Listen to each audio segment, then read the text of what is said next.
Bismillahirrahmanirrahim.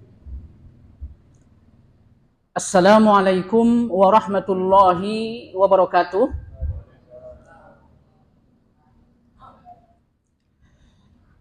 Alhamdulillahi rabbil alamin. Alladzi nahmaduhu wa nasta'inuhu wa nastaghfiruh. Wa na'udzu billahi min syururi anfusina wa min sayyiati a'malina. Man yahdihillahu fala mudilla lahu wa man yudlilhu fala hadiyalah. Ashhadu an la ilaha illallah wahdahu la syarika lah wa ashhadu anna Muhammadan abduhu wa rasuluhu la nabiyya ba'dah.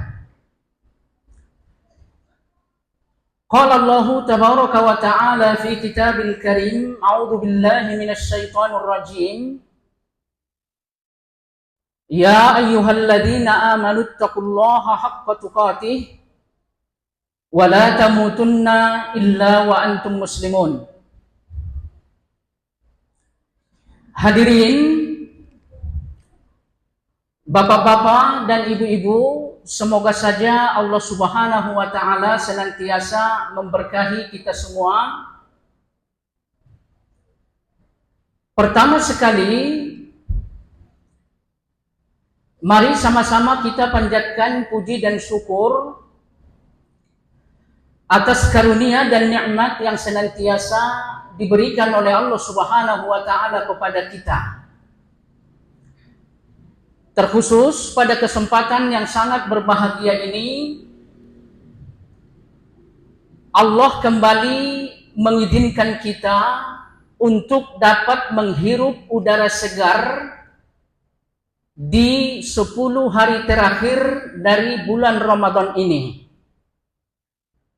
Semoga saja kesempatan yang telah diberikan tersebut dapat kita optimalkan sehingga kita pun bisa memperoleh Lailatul Qadar, satu malam yang lebih baik, lebih mulia dibanding 1000 bulan. Kemudian yang kedua, jamaah sekalian, mari sama-sama kita junjung tinggikan sholawat dan salam tentunya kepada Nabi kita yang sangat mulia, Nabi besar Muhammad sallallahu alaihi wasallam. Dan seperti kita ketahui bersama bahwa beliau banyak sekali mencontohkan amalan-amalan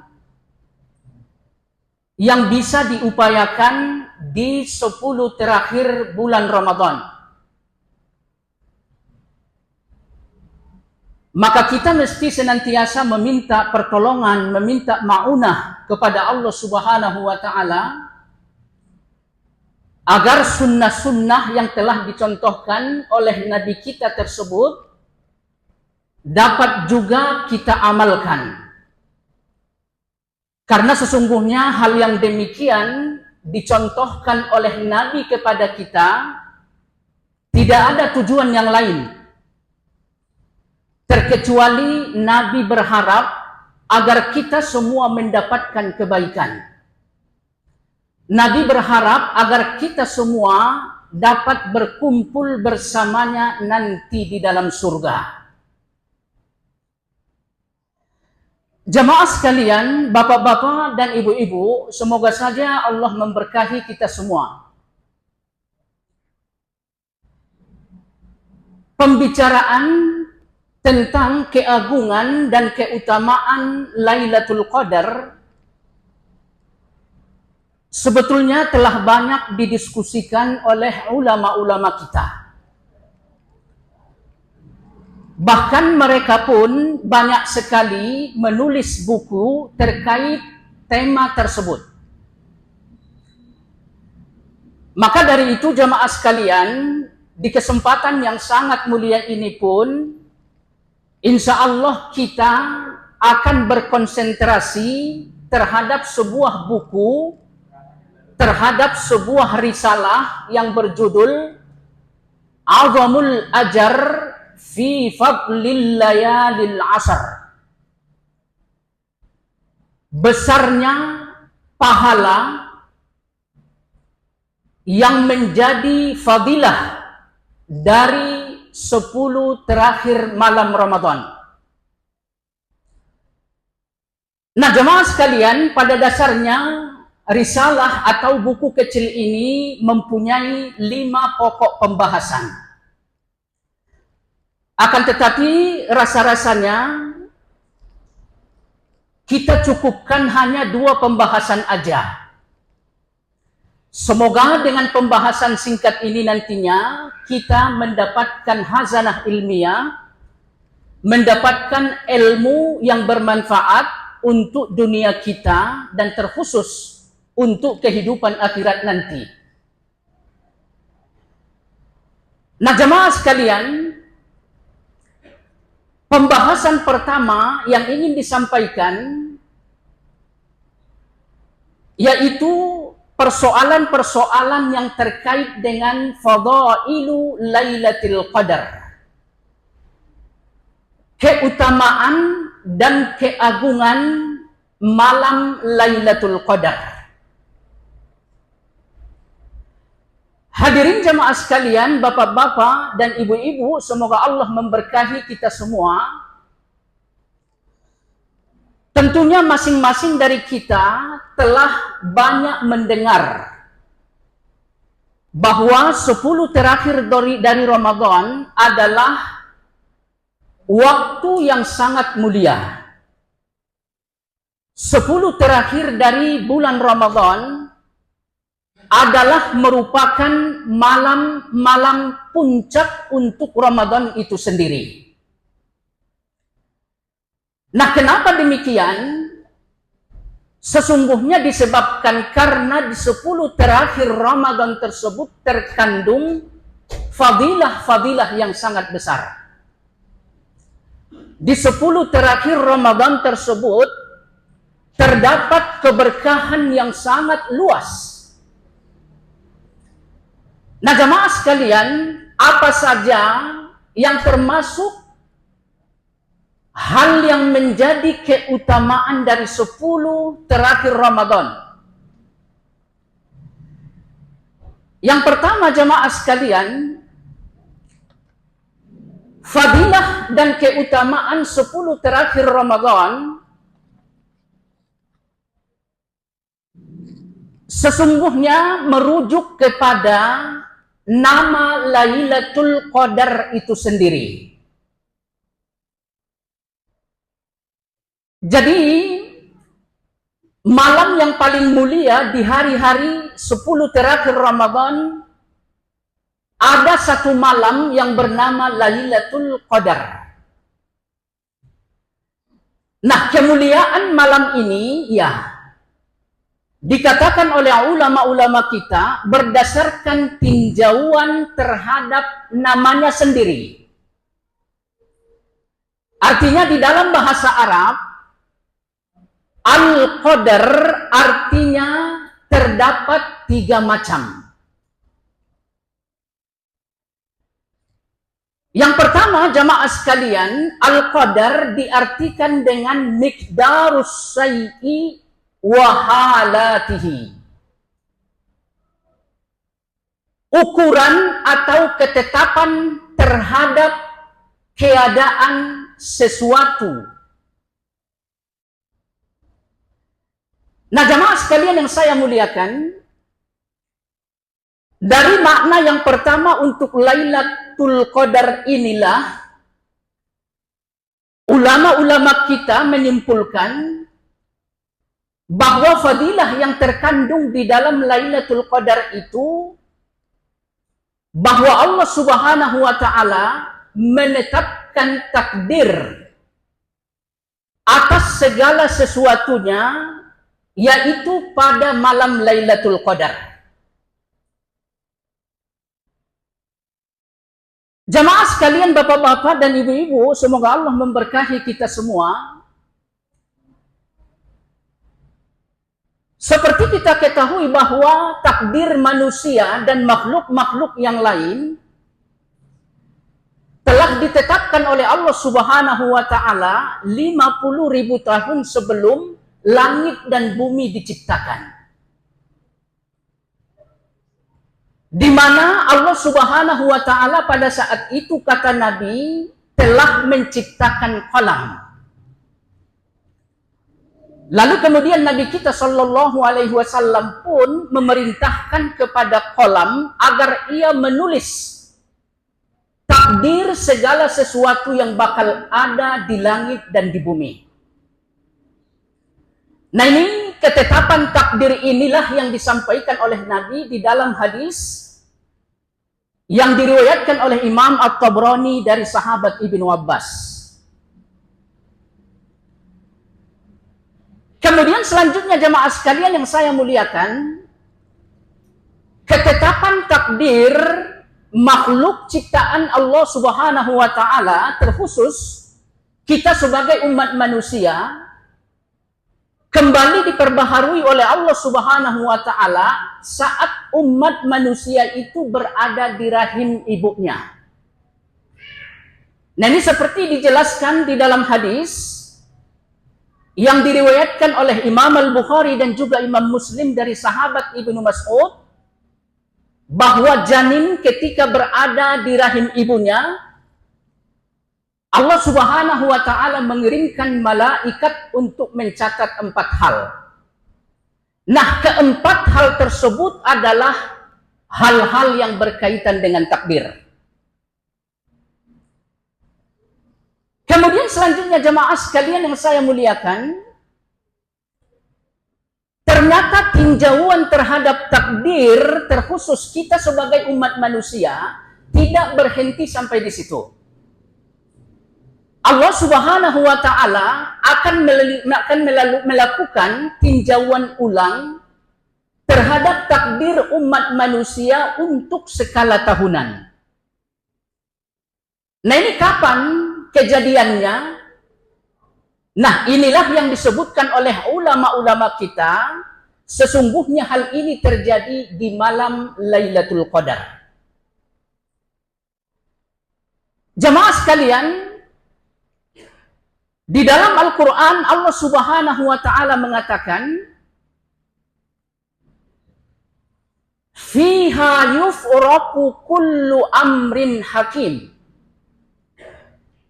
Di malam Lailatul Qadar itu Allah Subhanahu wa Ta'ala menetapkan seluruh ketentuan-ketentuan dengan bijaksana. Nah, ketentuan di dalam ayat ini ditafsirkan oleh ulama-ulama kita berkaitan dengan takdir yang akan dijalani oleh manusia. Sebagaimana disampaikan oleh Qatadah dan dikutip oleh Imam Ibnu Katsir, dan hal yang sama juga disampaikan oleh Ibnu Abbas, dikutip oleh Imam Al-Qurtubi. Mereka mengatakan bahwa amar urusan-urusan yang ada di dalam ayat itu adalah hal-hal yang berkaitan dengan takdir, mencakup ajal manusia, mencakup rezeki yang akan didapatkan oleh manusia. Jadi ini semuanya hal-hal yang berkaitan dengan takdir yang akan kita lalui, sesungguhnya ditinjau ulang oleh Allah untuk skala tahunan persis di malam Lailatul Qadar. Jamaah sekalian, bapak-bapak dan ibu-ibu, semoga Allah Subhanahu wa Ta'ala memberkahi kita semua. Kemudian selanjutnya, fadilah kedua yang terkandung di dalam Lailatul Qadar, sesuai dengan makna bahasa untuk Al-Qadar itu sendiri, bahwa dalam bahasa Arab diartikan dengan al-hurumatu wal waqar. Bahwa Al-Qadar diartikan yang terhormat dan yang mulia. Nah, dari sini jamaah sekalian, ulama-ulama kita mengatakan bahwa kemuliaan Lailatul Qadar itu salah satunya ia merupakan malam yang sangat hormat, malam yang sangat mulia, malam yang sangat agung. Nah, sekarang yang ingin kita sampaikan, kenapa malam Lailatul Qadar ini menjadi malam yang sangat mulia, malam yang sangat agung?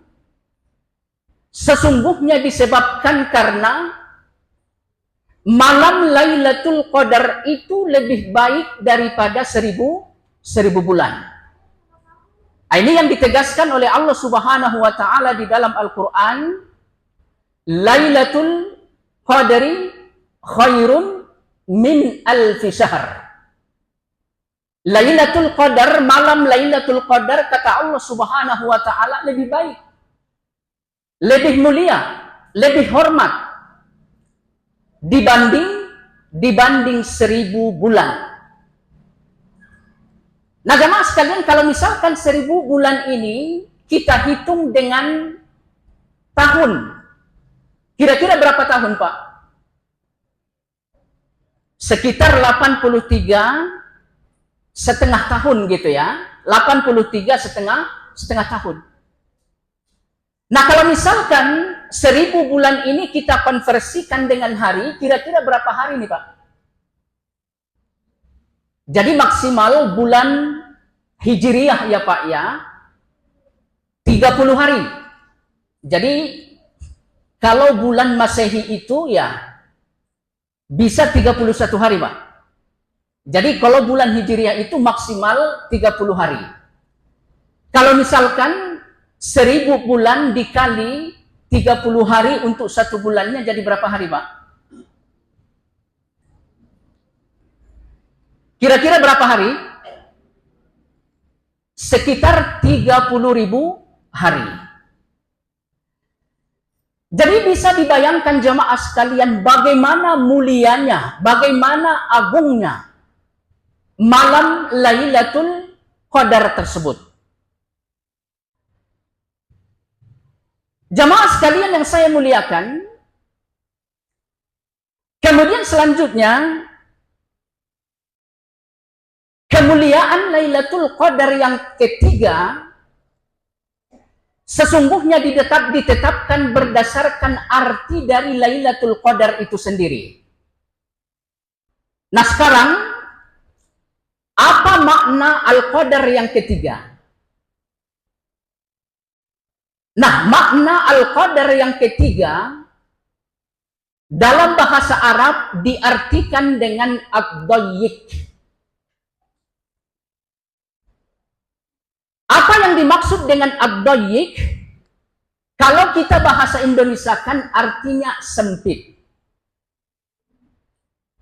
Nah, hal ini sesuai dengan ayat yang ada di dalam Al-Quran ya Pak ya. Allah mengatakan, wa amma idza mabtalahu faqadara alaihi rizqahu fayaqulu rabbi ahanan. Nah, di dalam ayat ini Allah menyebutkan faqadara sama dengan kata-kata Al-Qadar, Lailatul Qadar, sama Pak. Nah, apa arti qadara di dalam ayat ini? Artinya adalah disempitkan. Jadi ada sebagian orang kata Allah Subhanahu wa taala, apabila ia diuji dengan sempitnya harta, dengan sedikitnya harta, lantas ia mengatakan, sesungguhnya Allah sedang menghinakan kami. Nah, jemaah sekalian yang saya muliakan, jadi Al-Qadar untuk makna yang ketiga dalam bahasa Arab diartikan dengan sempit. Nah, dari sini pula lah ulama-ulama kita mengambil fadilah yang ketiga untuk Lailatul Qadar. Maksudnya apa? di malam Lailatul Qadar tersebut, dunia ini sangat sesak. Dunia ini sangat sempit. Kenapa demikian? Disebabkan karena Allah Subhanahu wa Ta'ala mengizinkan para malaikat-malaikat untuk turun ke bumi. Jadi jumlah malaikat-malaikat yang turun ke bumi tidak terhitung berapa banyaknya. Yang jelas Allah mengatakan di dalam Al-Quran bahwa tidak satu pun yang tahu berapa jumlah malaikat kecuali Allah sendiri. Kemudian selanjutnya jamaah sekalian yang saya muliakan, di dalam hadis Nabi kita Shallallahu Alaihi Wasallam pun bersabda, seperti diriwayatkan oleh Imam Ahmad dari sahabat Abu Dzar. Nabi kita Shallallahu Alaihi Wasallam mengatakan,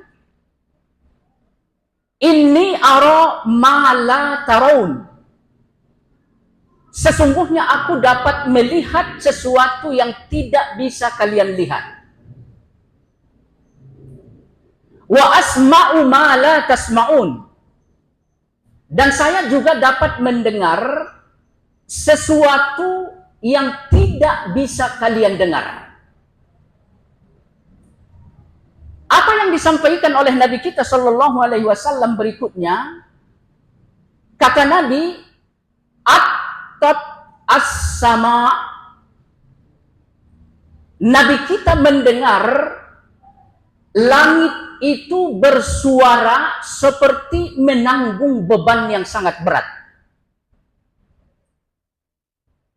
Jadi langit yang ada di atas kepala kita setiap saatnya berbunyi, Pak. Dan bunyinya seolah-olah ia sedang menanggung beban yang sangat berat. Ya, sebagai contoh misalkan, ya, sebuah kendaraan, katakan mobil ya Pak ya, kalau misalkan diisi dengan beban yang melebihi kapasitas yang semestinya, itu bunyinya beda Pak. Ya, beda dengan apabila kita isi dengan beban yang semestinya seperti apa gitu. Jadi langit itu pun sama, kata Nabi Shallallahu Alaihi Wasallam, berbunyi karena ia menanggung beban yang sangat berat.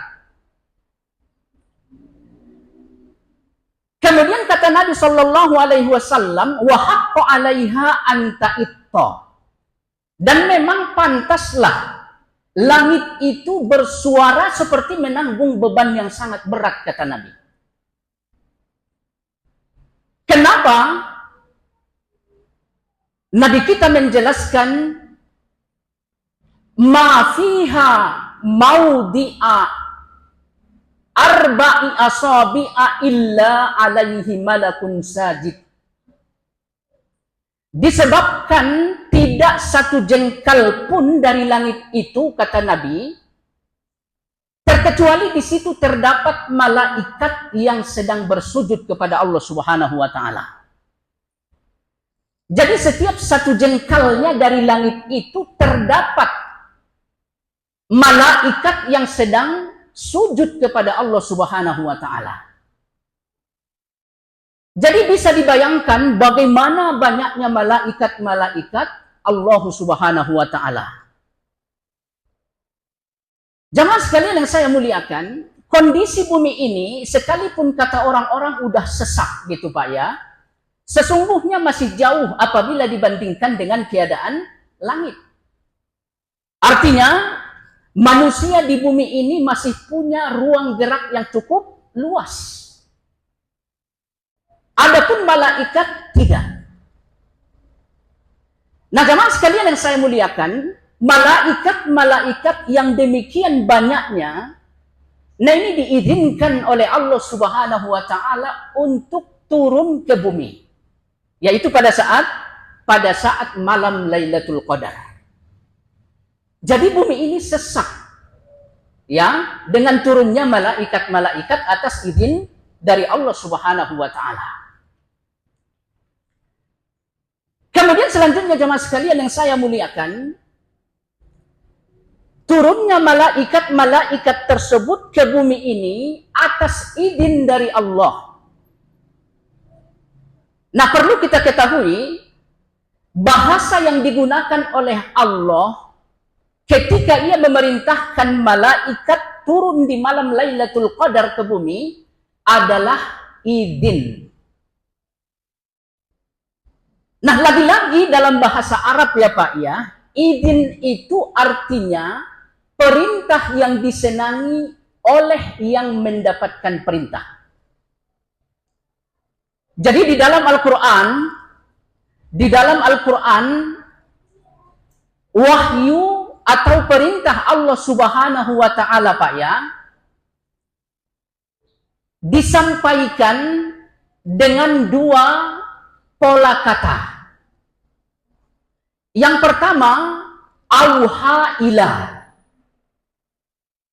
Wahyu digandengkan dengan ilah. Nah, kalau misalkan kita menemukan perintah di dalam Al-Quran dengan pola bahasa semacam ini, auha bersambung dengan ilah. Nah, yang mesti kita pahami, perintah tersebut suka atau tidak mesti dikerjakan. Jadi perintah tersebut bisa saja perintah yang kita senangi, bisa juga perintah yang tidak sesuai dengan keinginan kita sehingga kita benci. Sebagai contoh, misalkan jemaah sekalian di dalam Al-Quran Allah mengatakan, wa auhayna ila ummi Musa. Kami memerintahkan kepada ibunda Musa. Coba diperhatikan jemaah sekalian, ayat ini berbicara tentang perintah. Bahasa Arabnya adalah wahyu. Hanya saja wahyu di dalam ayat ini digandengkan oleh Allah dengan ilah. Maknanya seperti yang kita sampaikan tadi, perintah itu bisa sesuatu yang menyenangkan, bisa juga sesuatu yang tidak menyenangkan. Nah, coba kita lihat apa yang diperintahkan oleh Allah kepada Ummu Musa, yang diperintahkan oleh Allah agar ia menghanyutkan putranya ke sungai Nil. Kira-kira perintah ini menyenangkan atau tidak, Pak? Tidak menyenangkan. Ya, baik. Kemudian yang kedua jemaah sekalian, di dalam Al-Quran Allah menyampaikan perintah dengan menggunakan kata wahyu, juga digandengkan dengan li. Ya Pak ya. Jadi untuk pola yang kedua, wahyu digandengkan dengan li. Sebagai contoh misalkan di dalam Al-Quran Allah berfirman ya, Allah berfirman, siapa yang hafal ayatnya? Fa'auha laha. Apa ayat sebelumnya? Mana nih anak-anak santri, mana nih? Fa'auha laha. Coba sebutkan ayat sebelumnya apa? Siapa yang bisa? Ini hadiah atau apa ini? Hadiah nih, ada hadiah nih. Ayo, yang bisa menyebutkan ayat sebelum fa'auha laha. Ada hadiah nih. Ayo, angkat tangan anak-anak. Bapak-bapak juga bisa, silakan. Ya, ada yang bisa?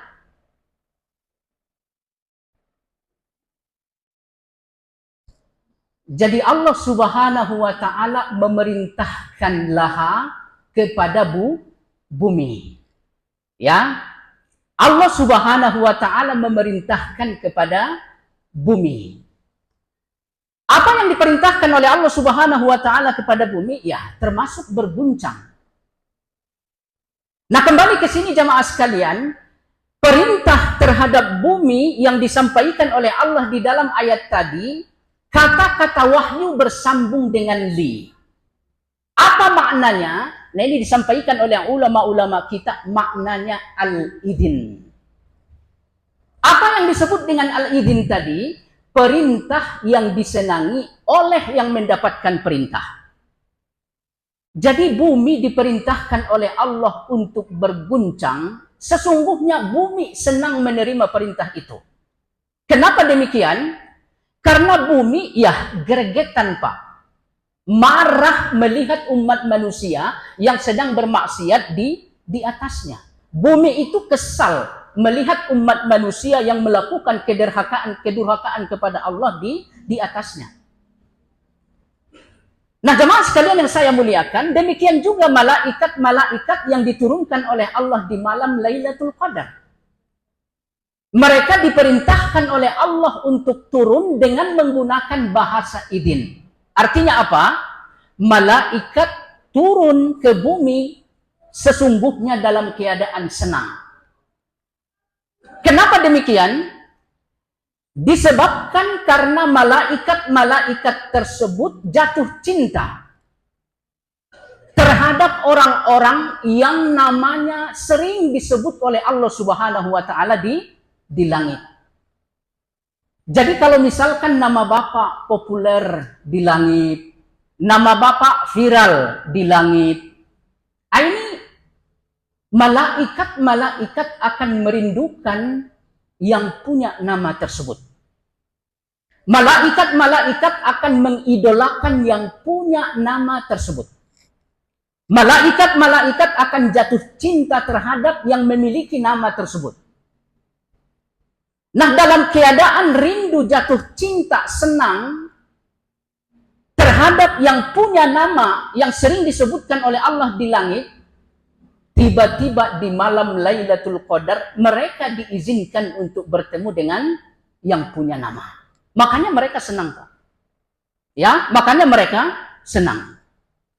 Maka dari itu jemaah sekalian yang saya muliakan, perlu diketahui ya, salah satu upaya untuk mendapatkan Lailatul Qadar ya, menjaga amal-amal solih di luar Ramadan. Artinya, sekalipun kita tidak beriktikaf di sebuah masjid, apakah kita mungkin bisa mendapatkan Lailatul Qadar? Jawabannya iya. Apa yang mesti kita lakukan? Ya, kita harus berupaya untuk memaksimalkan amal saleh di dalam bulan Ramadan dan di luar bulan Ramadan. Intinya, ya seperti di dalam hadis disampaikan oleh Nabi kita Shallallahu Alaihi Wasallam bahwa Allah mengatakan, bahwa Nabi kita mengatakan di dalam hadis kudusi ya Pak ya, ana inda dhanni abdi bi, saya itu berada sesuai dengan prasangka hambaku.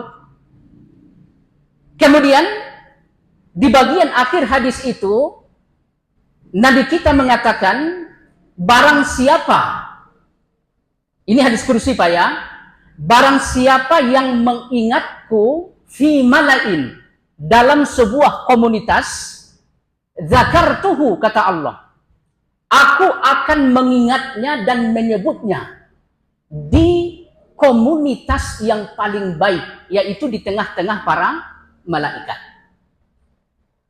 Jadi kalau misalkan kita melakukan zikir kepada Allah Subhanahu wa taala, termasuk dalam hal ini bertolabul ilmi ya Pak ya, termasuk dalam hal ini menghadiri majelis-majelis ilmu. Nah, ini orang-orang yang ada di majelis ilmu, nama-namanya itu akan disebutkan oleh Allah nanti di kalangan para malaikat. Nah, kalau misalkan kita sering melakukan zikir, mendatangi majelis-majelis ilmu, ya nama kita tuh akan sering juga diumumkan dan disebutkan oleh Allah di langit. Sehingga apa? Nama kita tuh akan populer di tengah malaikat-malaikat yang mulia. Lalu apa yang terjadi berikutnya? Nah, itu yang kita sampaikan tadi. Mereka merindukan kita, mereka jatuh cinta kepada kita. Lalu kapan mereka bisa ketemu dengan kita? Kalau misalkan nama kita populer di langit, mereka diizinkan untuk ketemu pada saat apa? Lailatul Qadar. Kemudian selanjutnya jemaah sekalian yang saya muliakan, fadilah yang terkandung di dalam Lailatul Qadar tersebut, tughfaru fiha dzunub, Allah Subhanahu wa taala menyediakan pengampunan terhadap dosa-dosa. Ya. Jadi di malam Lailatul Qadar tersebut Allah menyediakan pengampunan terhadap dosa-dosa. Hal ini sesuai dengan hadis yang disampaikan oleh Nabi kita sallallahu alaihi wasallam, "Man qama Lailatul Qadar imanan wa ihtisaban, ghufira lahu ma taqaddama min dzambi." Kata Nabi sallallahu alaihi wasallam, barang siapa yang menghidupkan malam Lailatul Qadar imanan, karena iman kepada Allah Subhanahu wa taala, wahtisaban, dan berharap dari Allah Subhanahu wa taala. Apa balasan yang disiapkan atau disediakan oleh Allah terhadap orang tersebut? Ghufira lahu ma taqaddama min dzambi. Allah akan memberikan pengampunan terhadap dosa-dosanya yang telah lewat. Jamaah sekalian, bapak-bapak dan ibu-ibu, semoga Allah memberkahi kita semua. Dari hadis yang mulia ini, persoalan yang mesti kita pahami, Pak, ya, bahwa Ahlus Sunnah wal Jamaah ketika melakukan ibadah, terkhusus dalam masalah ini, menghidupkan malam Lailatul Qadar, mereka harus mengkombinasikan antara imanan dan ihtisaban. Ya Pak ya? Mereka harus mengkombinasikan antara imanan dan ihtisaban.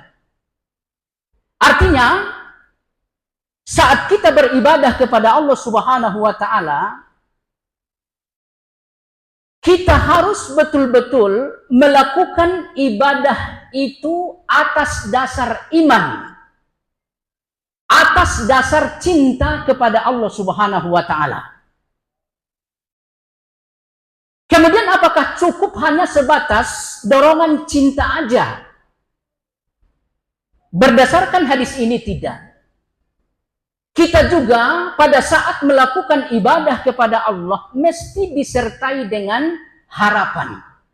Mesti disertai dengan roja. Jadi inilah Ahlus Sunnah wal Jamaah, mereka mengkombinasikan antara mahabbah kepada Allah dengan roja terhadap Allah dalam setiap ibadah-ibadah yang mereka tunaikan. Jamaah sekalian yang saya muliakan, perlu diketahui bahwa di luar Ahlus Sunnah ada dua kelompok yang memisah di antara kedua hal ini. Yang pertama, aliran sufi ekstrim, mereka menunaikan ibadah kepada Allah Subhanahu wa taala hanya dengan imanan. Jadi mereka beribadah kepada Allah dalam hal ini menghidupkan Lailatul Qadar, ya Pak ya. Jadi mereka beribadah atau menghidupkan Lailatul Qadar, dasarnya cuma satu, imanan, karena kecintaan terhadap Allah Subhanahu wa taala. Kata mereka, kami beribadah kepada Allah hanya karena cinta kepada Allah. Kami tidak butuh balasan dari Allah Subhanahu wa taala. Toh balasan yang akan diberikan oleh Allah Subhanahu wa taala nantinya surga. Dan surga itu kata mereka adalah makhluk. Kalau misalkan kami beribadah kepada Allah berharap mendapatkan surga, berarti kami sedang beribadah bertujuan untuk mendapatkan makhluk. Jadi kata mereka salah, Pak. Sehingga mereka menjalankan ibadah hanya dorongan mahabbah. Adapun roja, kata mereka nggak boleh. Bahkan kata mereka hukumnya syirik. Nah, jemaah sekalian yang saya muliakan, kemudian kelompok kedua yang keliru dalam masalah ini adalah orang-orang munafik. Mereka beribadah kepada Allah Subhanahu wa taala hanya karena ihtisaban. Jadi orang-orang munafik melakukan ibadah, katakan sholat, puasa, mendirikan malam Lailatul Qadar, yang mereka inginkan hanya balasan. Dan balasan yang diinginkan oleh orang munafik pun hanya balasan-balasan duniawi. Sedikit sekali orientasi mereka terhadap balasan akhirat. Nah, jemaah sekalian yang saya muliakan, jadi Ahlus Sunnah wal Jamaah harus mengkombinasikan dua hal ini. Saat mereka beribadah kepada Allah, ibadah ini mesti didorong oleh rasa cinta kepada Allah. Kemudian ibadah tersebut harus disertakan dengan harapan untuk bisa mendapatkan balasan dari Allah, terutama balasan akhirat. Jamaah sekalian, bapak-bapak dan ibu-ibu, semoga Allah Subhanahu wa taala memberkahi kita. Maka oleh karena itu jamaah sekalian, dalam rangka untuk mendapatkan fadilah dan karunia yang besar di malam Lailatul Qadar, ya kita harus berupaya untuk mendirikan malam tersebut. Bisa kita lakukan dengan cara bertilawatil Quran, bisa kita lakukan dengan cara banyak-banyak berdoa, meminta apa saja yang kita butuhkan dari Allah Subhanahu wa taala, bisa dengan memperbanyak istighfar dan amal-amal salih yang lain. Kemudian selanjutnya jemaah sekalian yang saya muliakan, sebetulnya di dalam buku ini masih banyak Pak ya, fadilah-fadilah yang terkait dengan Lailatul Qadar. Hanya saja kita cukupkan sampai di sini terkait poin-poin yang menjadi keutamaan Lailatul Qadar. Sekarang kita masuki pembahasan yang kedua.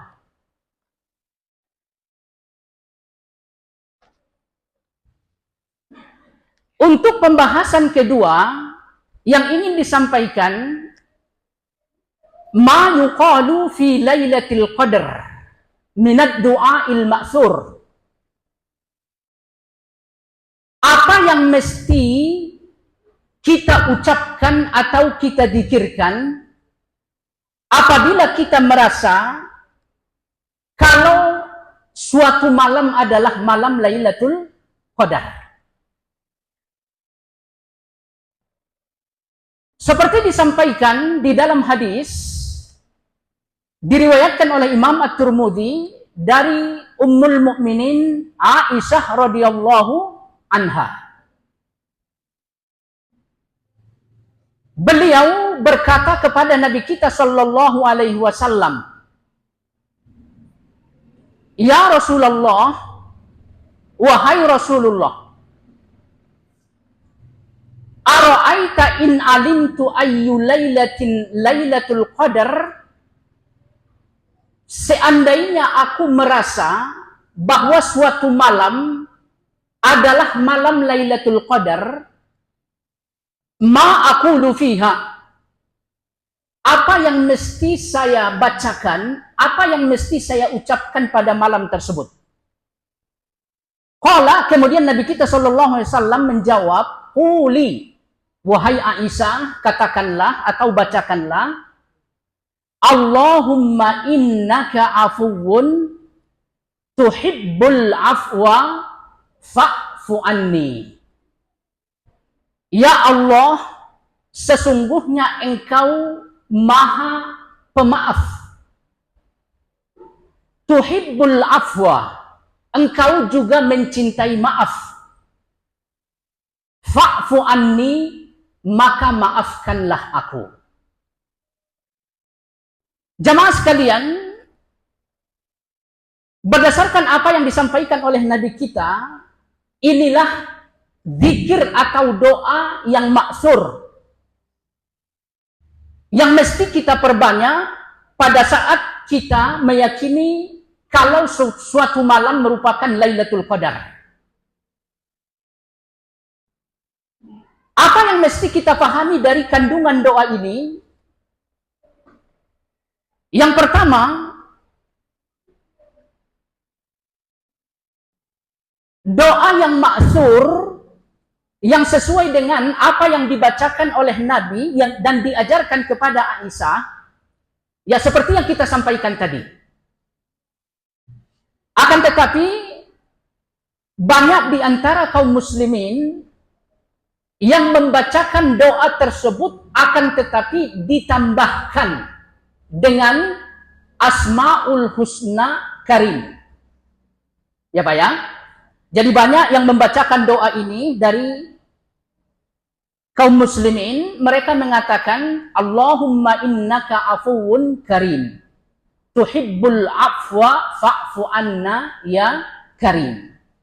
Ya Pak ya, jadi ada tambahan karim.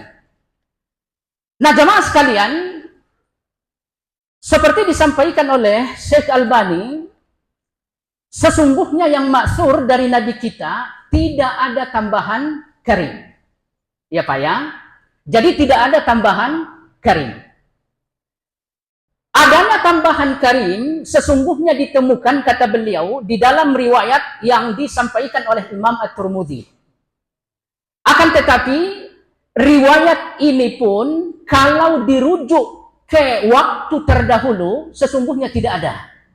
Jadi adanya penambahan itu di waktu belakangan. Makanya kalau misalkan kata Syekh Albani kita melihat hadis ini saat disampaikan oleh Syekh Al-Halabi, ya Pak ya, Syekh Al-Halabi menyampaikan hadis ini dengan tambahan karim. Sesungguhnya itu merujuk kepada penulisan hadis dari Imam At-Tirmidzi di masa belakangan. Adapun di masa terdahulu, riwayat hadis ini sekalipun dari Imam At-Tirmidzi tidak ada tambahan karim. Maka oleh karena itu jamaah sekalian, ya saat kita mendoakan zikir ini, membacakan zikir ini Pak ya bacakan tanpa dengan tambahan apa? Karim. Jadi cukup dengan apa? Allahumma innaka afuwun tuhibbul afwa fa'fu anni, cukup. Kemudian yang kedua yang ingin disampaikan, berapa menit lagi Pak berbuka? 2 menit lagi. Yang terakhir ya Pak ya. Dari hadis tentang zikir yang mesti kita ucapkan ini, kita ketahui bahwa afuun adalah Asmaul Husna. Dan Asmaul Husna itu terdiri dari 2 macam. Yang pertama, nama-nama Allah sekaligus menjadi sifat yang namanya kamal. Ya Pak ya. Kemudian yang kedua, nama-nama Allah sekaligus menjadi sifatnya namanya Jamal. Jadi ada sifat kamal, ada sifat jamal. Nah sifat kamal, ini nggak boleh dicontoh Pak. Contoh misalkan Allah maha sombong. Boleh nggak umat manusia sombong? Nggak boleh.